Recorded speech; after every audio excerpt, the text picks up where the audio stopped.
Assalamualaikum warahmatullahi wabarakatuh. Perkenalkan, nama saya Alvando Wedian Pratama, NIM 4320200044, Program Studi Ilmu dan Teknologi Pangan. Baiklah, di sini saya akan menjelaskan atau memaparkan pertanyaan dari pelajaran statistika pada hari ini, yaitu yang pertama, jelaskan definisi populasi dan sampel serta jelaskan jenis-jenis metode penarikan atau pengambilan sampel. Baiklah, langsung saja saya jelaskan. Populasi adalah keseluruhan unit dalam areal wilayah, lokasi, kurun waktu yang sesuai dengan tujuan penelitian. Adapun sampel yaitu adalah bagian dari populasi yang ingin diteliti, yang ciri-ciri dan keberadaannya diharapkan dapat mewakili atau menggambarkan ciri-ciri keberadaan populasi yang sebenarnya. Adapun teknik atau metode pengambilan sampel yaitu ada dua. Yang pertama, non-probability sampling dan probability sampling.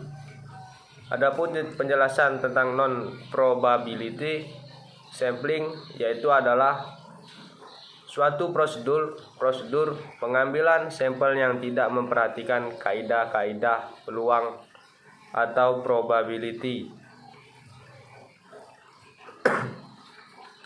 Biasanya tergantung pada kebijakan dan pengalaman serta subjektivitas dari si peneliti. Bias dan error sampling. Pengambilan sampel ini tidak dapat ditentukan berdasarkan sampel yang dipilih, sehingga kurang dapat dipertanggungjawabkan untuk analisis secara statistika. Adapun jenis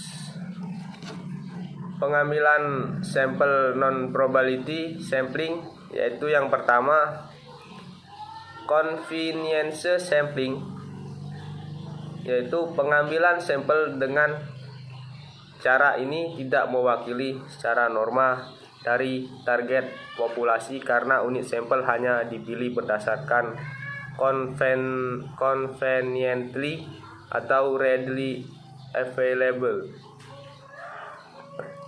Adapun jenis yang kedua yaitu judgment purposive sampling, yaitu pendekatan ini digunakan saat sampel yang diambil berdasarkan pada penilaian yang pasti atau expert judgment mengenai populasi secara keseluruhan, harus mempunyai pengetahuan yang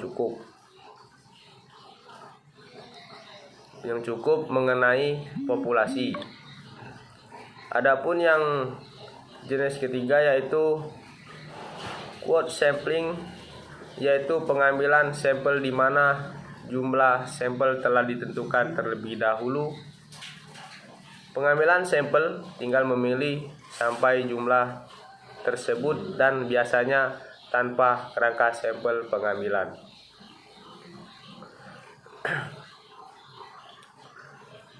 Sampel semacam ini sering digunakan dalam publik.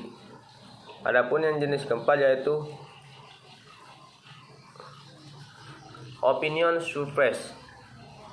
Contoh, populasi 50% pria dan 45% wanita dari sampel 100 orang, berarti 50 pria dan 45 wanita.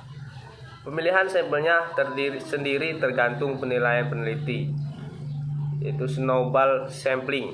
Biasanya digunakan untuk hidden population. Responden diminta untuk memberikan nama dan kontak dari anggota lain target populasi. Asumsinya bahwa sesama anggota harus saling mengenal. Adapun jenis-jenis metode penarikan sampel selanjutnya yaitu probability sampling, adalah suatu prosedur pengambilan sampel yang memperhatikan kaidah-kaidah atau peluang atau probability.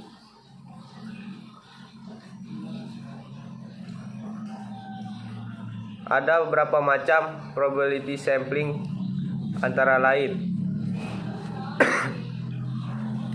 yaitu yang pertama, sampel acak sederhana atau simple random sampling, yaitu bisa setiap unit dalam populasi diberi peluang sama untuk terpilih. Metode ini merupakan metode yang cukup mudah dan biasa digunakan pada populasi yang membuat karakteristik unit bersifat relatif homogen. Adapun sistematik sampling yang kedua, yaitu systematic sampling atau systematic sampling, yaitu suatu metode pengambilan sampel secara random untuk unit sampel yang pertama dan unit-unit sampel selanjutnya dipilih secara sistematik. Adapun jenis selanjutnya itu sampel acak berlapis atau stratified random sampling, yaitu metode pemilihan sampel di mana berdasarkan suatu informasi atau data unit dalam populasi dibuat stratifikasi.